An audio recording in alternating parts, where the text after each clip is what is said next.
Hello बच्चों, स्वागत है आप सभी का बोर्ड एग्जाम किस ऑनलाइन लर्निंग प्लेटफॉर्म बाबू जिनका पेपर 22 फरवरी को है। ठीक है, यह वीडियो उनके लिए बहुत इंपॉर्टेंट है क्योंकि हम वीडियो लेकर आए हैं संस्कृत के मॉडल पेपर का।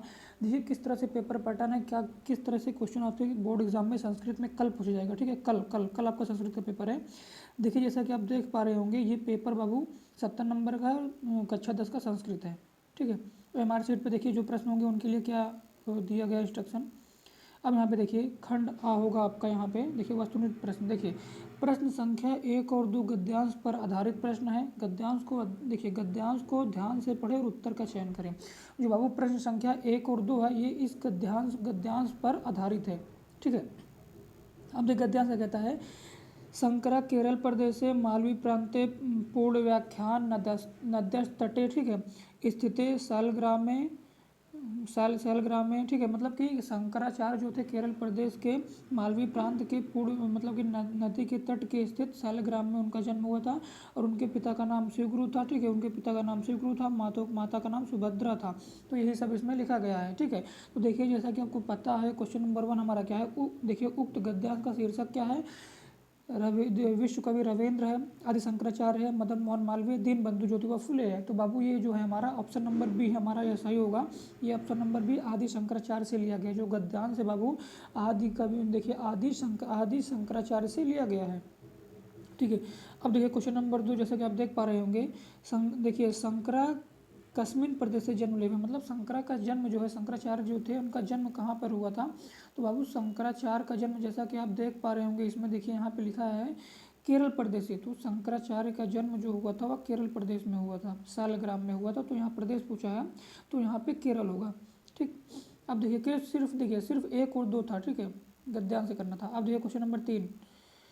गुरु नानकस्य पितु नाम की, मतलब जो गुरु नानक थे उनके पिता का क्या नाम था। तो बाबू गुरु नानक के पिता का नाम था कालू मेहता। ठीक है, गुरु नानक के पिता का नाम था कालू मेहता। वृक्षा का सलिल देखिए वृक्षा का सलिल पानम कुर्बंती, यह हमारा पादय होगा। ठीक है, ये हमारा क्या होगा, पादय होगा। पृथ्वी रतिरत्नानि संति। ठीक है, ये देख लीजिए। अब देखिए अभिवादनशीलस्य नित्यम वृद्धोपसेविना, श्लोक की पूर्ति कीजिए। जैसा कि मैं पढ़ लिया हूँगा तो आपको समझ आ गया होगा। यहाँ पे बाबू बी होगा, नित्यम होगा। ठीक है, श्लोक की पूर्ति ये आपके सूक्ति से लिया गया है, यहाँ पे नित्यम होगा। ठीक है, यहाँ पे क्या होगा, यहाँ पे नित्यम होगा। अब यहाँ देखिए कर्म वेदिकार्यस्त माँ फलेन कदाचन सूक्ति। सूक्ति जो है पाठ से उद्धृत है, ये हमारा गीतामृतम से लिया गया है। किससे लिया गया, गीतामृतम से। अब देखिए क्वेश्चन नंबर 8 देखिए। किम नाटकम दृष्टवा गांधीन हृदय परिवर्तनम, तो ये हमारा हरिश्चंद्र होगा। ठीक, नागानंद नाटक से रचयिता, नागानंद के रचयिता कौन है। नागानंद के रचयिता जो थे बाबू वो हर्षवर्धन थे। ठीक है, अब यहाँ देखिए सन्मित लक्षण प्रवर्तन संता का कथयत, ये हमारा जसविंदर होगा।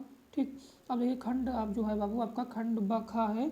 एक प्रत्याहार के वर्ड, एक प्रत्याहार में बाबू आते हैं ई उ रिली। एक प्रत्याहार में ई उ रिली आते हैं। देखिए इसमें से कहीं ई उ रिली मिल रहा, इसमें नहीं। ई उरीली, तो हमारा हाँ बी नंबर आपका सही होगा, ई उरीली। ठीक है, अब देखिए ता का उच्चारण स्थान। देखिए ता को जो है दंत होगा, अगर ता को बोलिए तो दांत से जो है जबान आपकी टच होगी। ठीक है, मतलब छुएगा, स्पर्श करेगा। दंत ता ता बोलिए ना, तो ये हमारा दंत होगा। ठीक, ये हमारा क्या होगा, दंत होगा। 12 नंबर वही था। अब यहाँ देखिए हरिवंदे में संधि, हरिवंदे में बाबू अनुस्वार संधि है। नमस्ते का संधि विच्छेद नमधंते होगा, बी नंबर इसमें सही होगा। ठीक है, अब देखिए राज्ञा, राज्ञा जो हमारा है, राज्ञा किस विभक्ति किस वचन का है। तो ये हमारा तृतीय विभक्ति एक वचन होगा। वारी पद का षष्ठी एक वचन। वारी देखिए यार, हाँ देखिए वारिड़ा वारिड़ी देखिए ये गलत है यार। ठीक है, ये बोर्ड का मिस्टेक है, ये क्वेश्चन आपका गलत है। जो विकल्प दिया गया है बाबू ये गलत है। ठीक है, चारों, तो इसको हम क्विट करते हैं। अब देखिए नमामि का रूप, नमामि का लूट लकार उत्तम पुरुष, लिट लकार उत्तम पुरुष एक वचन, विधलिंग, इनमें से कोई नहीं। हाँ तो बाबू इनमें से कोई नहीं है। 17 का होगा ऑप्शन नंबर डी। भयऊ किस रूप के प्रकार का है, भयऊ देख लीजिए। ठीक, प्रद्युनम में समास है, प्रद्युनम में अव्ययीभाव समास है। ठीक, अब देखिए त्रिभुवनम का समास, त्रिड़याणाम भुवनाम समाहारी, ऑप्शन नंबर ए हमारा सही होगा। तो उम्मीद करता हूँ बाबू कि आपका ये 20 नंबर क्लियर हो गया होगा, 20 नंबर का। ठीक है, जो उसमें छूटा होगा उसके लिए खेद है। अब देखिए बाबू खंड बी आपका होगा।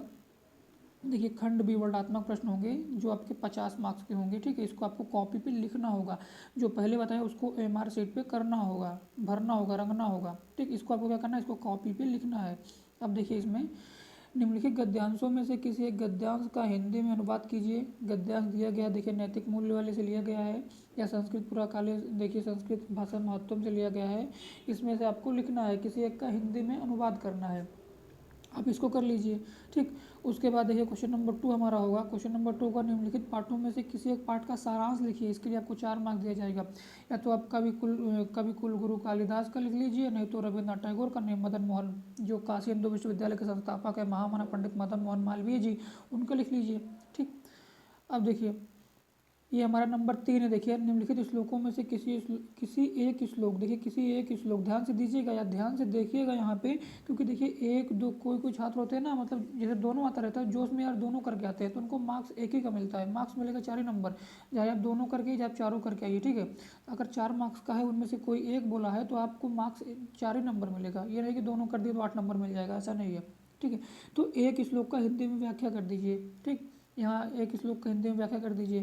क्वेश्चन नंबर 4 देखिए, निम्नलिखित सूक्तियों में से किसी एक सूक्ति का हिंदी में व्याख्या कीजिए। देखिए मूढ़े पाषाढ़े खंडे सुरत्न संज्ञा विधीयते, या तो समत्त योग्य उच्यते, इसका हिंदी में व्याख्या कर दीजिए।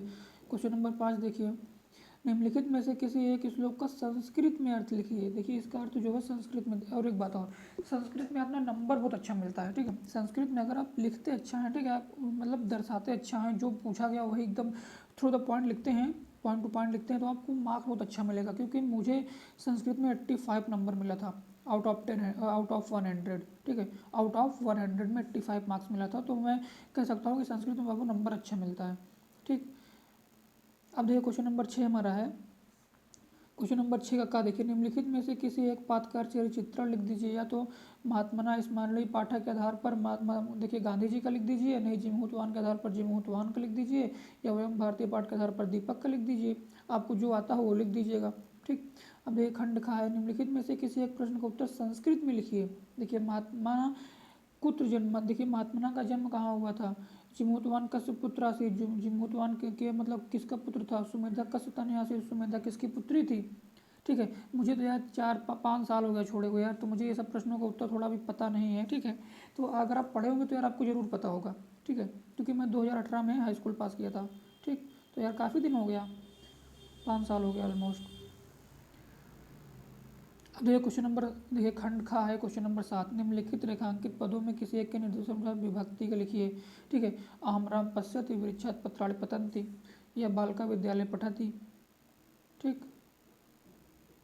अब देखिए 7 का खा है, निम्नलिखित में से किसी एक पद के प्रत्यय लिख दीजिए। श्रुत्वा गंतुम पठने अजा, निम्नलिखित में से किसी एक का वाच्य परिवर्तन कीजिए। जैसे सीता पत्रम लिखा थी, सीता पत्रम लिखा थी, मया गम्यति बालिका गीतम पठति, ठीक है। इसका वाच्य परिवर्तन करना है, ठीक है।